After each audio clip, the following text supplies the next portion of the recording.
Kamusta mga kaibigan? Welcome back sa Nalist Anime. The war between humans and demons is still raging on, and guess what? The demons are currently winning. Yep, you read that right, mga beshies. Si Sub ay super saya sa kanilang progress, but hold up, may chika, mukhang ang mga tao ay nasa verge of forming an alliance with a neighboring kingdom. Yikes! This could totally shift the war's balance, and Direct Cotton, ang boss ng mga bosses, sent Ike on critical mission for their next attack on the humans' kingdom. Dito na papasok si White Rose Alistair, ang super dignified knight, para tumulong sa recapture ng Aalas. Grabe, epic ang laban na to for sure. Meanwhile, si Ye and Sati are on a sneaky mission within the humans' kingdom. Pero si Sati, na-distract ng isang estafa sa kalye. Of course, it's one of those classic, find the ball under the cup, schemes, and Sati was like, curious ako dito. She tries to guess where the ball is, but when asked to place her bet, plot twist, wala siyang pera. Dahil, hindi pinagkakatiwalaan ni Ike na magkaroon ng pera si Sati, for obvious reasons. The estafa got super mad dahil nasayang ang oras niya, and suggested an alternative payment, Then Yile. Bigla na lang lumipad ang mga cops at lumitaw na wala palang bola sa ilalim ng alinman sa mga ito. Nakita ng crowd na nadaya sila at they went full mob mode, demanding their money back. While everyone was in chaos, Ike was just like, yoink, and pulled Sati away, reminding her na she should stay at his side bilang kanyang super loyal katulong. Sati apologized, explaining na curiosity killed the cat, well, almost, at nadala lang siya. In fairness to Sati, though, napansin niya na si Ike ay may new drip, a fresh disguise. He explained na they're on a mission to scout the enemy, so hindi siya pwedeng maglakad-lakad in his usual demon outfit. Low-key undercover mode. As they stroll through town, they spot a bunch of soldiers marching in the streets. This confirmed Ike's suspicion, yup, the kingdom is definitely forming an alliance. This kind of alliance has happened 3 times before, and every time, it ended in defeat for the Demon Lord. No wonder Sati is anxious, like, baka matalo ulit ang demonyo army. Pero si Ike, chill lang, cool as a cucumber. He reassures her, saying, don't worry, girl. The current demon army is the strongest and smartest it's ever been, hindi tayo basta-basta matatalo. Suddenly, out of nowhere, dun, the estafa Jude shows up again. Grabe, hindi talaga siya makamove on. He brought a big guy with him to get revenge on Ike for ruining his perfect scam. Pero si Ike, kalmado lang, tumingin pa sa paligid to check kung may mga tao ba, and when he saw it was clear, game on.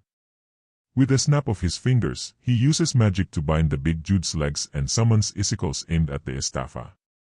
Hala, intense. The estafa was begging Ike to stop, pleading for mercy so he could go back to his cunning ways. Ike, with zero hesitation, just stabs the estafa in the shoulder to show he ain't afraid to go there if the Jude doesn't back off. At this point, the estafa finally gets the memo and agrees to spill the tea. When Ike asks the soldiers were rushing in town. At first, the estafa tried to play dumb. Pero syempre, Ike wasn't having it, threatening to end him right there. Kaya naman, the estafa quickly revealed all the juicy details about the alliance and how the Rosaria army wants to score big kills ASAP to earn more respect in the strategic meetings. Basically, it's all about getting more clout in the war. Ike, ever the sharp strategist, immediately figures out their target, Alas. May malaking butas daw sa mga pader ng Alas, making it a super tempting target. Armed with this precious intel, Ike decides to leave the conman behind and move on to his next move. Umupo si Ike sa kanyang mesa, nag-iisip ng mga strategya, habang si Sati ay nagdala ng tasa ng tsaa para makatulong sa kanyang chill time. Pero wait, biglang pumasok ang isang dimag na babae na nagtatanong kung nasaan si Ike sa nakaraang mga oras. Drama alert! Ike, trying to be all calm and collected, explained na abala siya sa pagsubaybay sa kaharian ng Rosaria. Pero, teka, ang kanyang sagot ay hindi napawi ang pag-aalala ng babae. At ito na, pumutok ang galit niya kay Sati, tinanong kung bakit may tao sa tabi ni Ike. Sati, with her fierce energy, proudly introduced herself bilang kasambahay ni Ike, pero wala naman itong pakialam sa babae. Basta, hindi niya nahiya na tawaging pangit si Sati, at nag-alok pa na maging kasambahay ni Ike. What?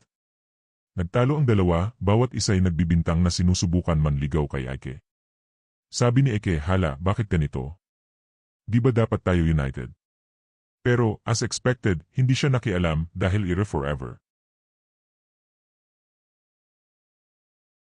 Sa labas ng opisina, ang hukbo ng Rosaria ay nakaayos na, naghahanda para sa kanilang epic attack. Pero, wait lang. Bakit halos walang mga bantay sa mga pader? Ang mga sundalo, dahil sa kawalan ng tao, ay nagdesisyong umapela kay Alistair, ang kanilang leader, na sabihing handa na ang lahat para magbaril sa kanyang utos. And then, the moment of truth. Alistair gave the command to fire. Pero boom!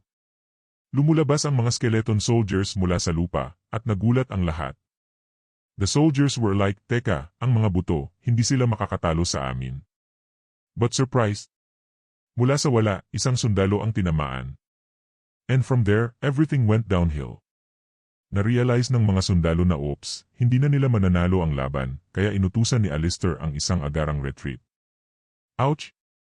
Ike at Jeron, nanonood mula sa taas ng pader, praised Alistair sa kanyang matalinong desisyon. Good call, bro. This is a big win, thanks to Ike's intel. But as they were celebrating, out of nowhere, dun, isang assassin shot an arrow sa likod ni Ike. Bam! Na-fall siya sa lupa, unconscious, and the chaos unfolded. Si General, nagalit at nag-utos kay Alistair na mag-retreat dahil sa unexpected event. Siyempre ang sundalo tried to explain na ang army ng mga demonyo ay nag-set up ng silo bago pa man sila dumating, pero hindi ito pinansin ng General. Inutusan pa niyang ikulong si Alistair dahil sa pagkatalo.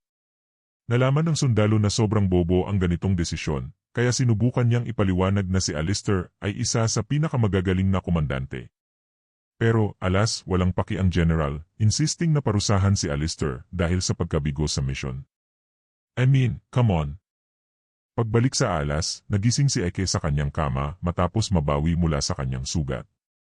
Nakita niya si Sappho na natutulog sa tabi niya, and of course, tanong agad, bakit ka nandito sa kama ko? But Sappho, trying to be all mysterious, just said he saved Ike, avoiding the question.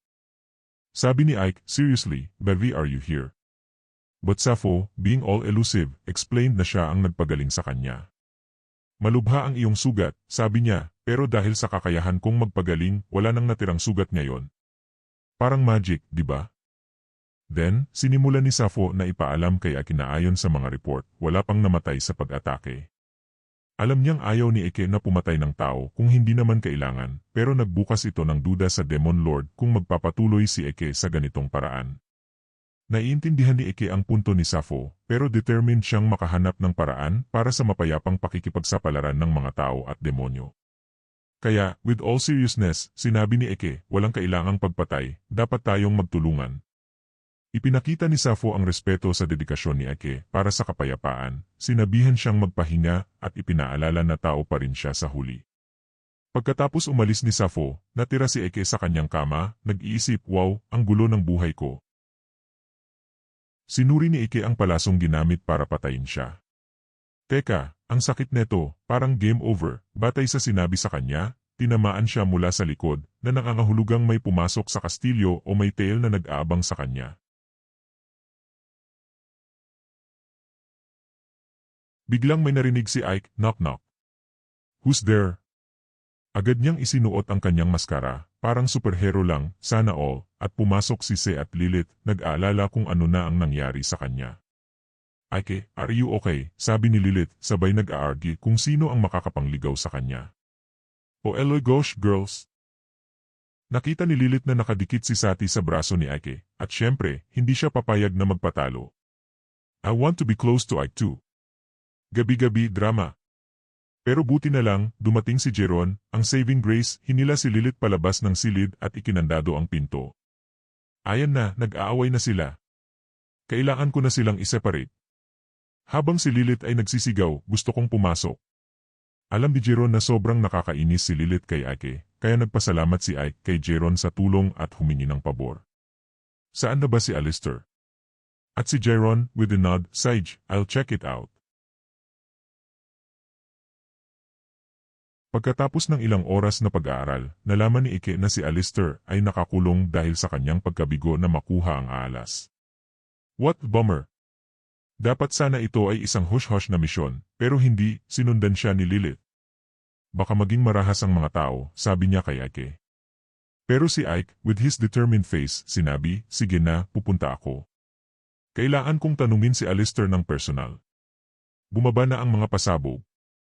Iminungkahi ni Lilith na mas magiging exciting kung magtatrabaho sila ng magkasama. Dude, once we finish this mission, party tayo. At si Ike, naubusan ng argumento, reluctantly agreed. Fine, pero kailangan nating maging stealthy. Umabot sila sa harapan ng piitan na hindi masyadong maingat na pinoprotektahan. I got this, sabi ni Lilith, pero si Ike, ever the cautious hero, teka, huwag tayong gumawa ng gulo. Ngunit bago pa man siya matapos, pumasok na sila sa piitan at nagulat si Ike, grabe, ang laki ng lugar. Mas malaki ito kaysa sa inaasahan niya. Sabi ni Lilith, kaya ko tong i-intimidate para makuha natin ang case. Oh, really? Tinanong ng pinuno ng piitan si Lilith at sinabi na si Alistair ay nakakulong sa itaas na palapag. Pero habang naghahanda na sila na umakyat, narinig nila ang ingay ng pagtatalo mula sa mga bantay. Ayan na, gusto ko na talagang umalis. Nag-advise si Lilith kay Ike, go solo ka na kasi may bantay. Ako na ang bahala dito. Pero si Ike, ever the pacifist, ayaw kong gumawa ng gulo. Pumayag si Lilith, walang patayan, promise. Pero habang umaakyat si Ike sa hagdanan, narinig niya ang mga sigaw ng sakit at pagdiriwang mula sa mga bantay. Wow, ang gulo, anong nangyari dito? Pumunta siya sa kwarto ni Alistair, pero wait, walang tao. Biglang may lumapit sa kanya mula sa likod at sinubukang saksakin siya. Yikes! Nakailag si Ike, naka-sparkle move, at nang makita niya, si Alistair pala ito. Dude, anong nangyari sa'yo? Inilay niya si Alistair at nagtanong, ikaw ba ang nagpadala ng mamamatay tao para patayin ako sa nakaraang labanan? Bakit? Sabi ni Alistair. Iniisip ni Ike na may traitor sa kanyang hanay. Imbes na isang mabilis na sagot, lumapit si Alistair kay Ike at nagtanong, sino ka ba talaga? Dramatic reveal. Hindi sigurado si Ike kung siya ay tunay na demonyo kaya nagpretend siyang clueless. Pero, aba, habang distracted siya sa mga bantay na umaakyat, biglang plok si Alistair, may kutsilyo sa kanyang lalamunan. Prove it. Are you human or what? At dito natatapos ang ating drama. Wow, ang intense. Anong mangyayari kay Ike? Ang daming twist. Abangan ang susunod na kabanata. List Anime.